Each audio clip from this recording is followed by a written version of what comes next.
Alright, so I'm going to quickly demo the one-click slicer. I'm going to be using Octoprint as the platform to test this on. In terms of the app itself, all it really does is use the open source Prusa engine.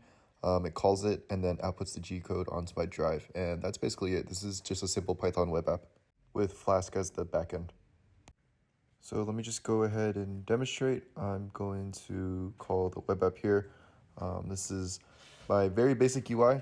We're just going to use a benchy for today, and layer height and infill are set to these default settings.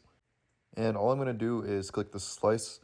The G-code should appear in this output folder.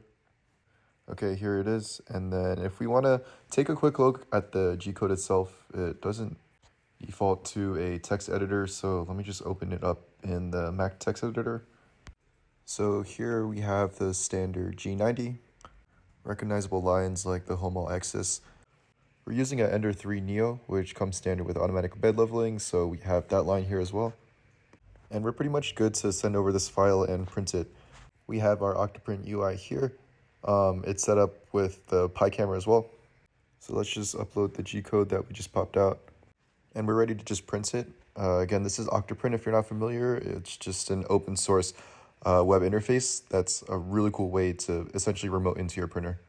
We can see in the G-code viewer tab that the G-code looks about what we expect it to be.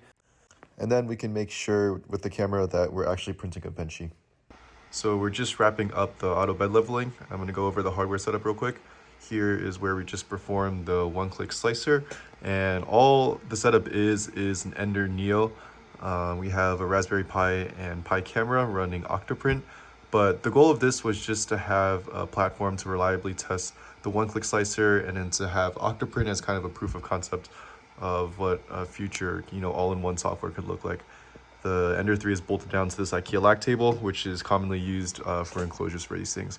But yeah, let's just pop out this benchy. All right, so I didn't want to wait 2 hours to use my computer, but here's the benchy, if I could get it off. You could see the shape of the benchy coming through. Hopefully this was a good enough demonstration of the one-click slicer.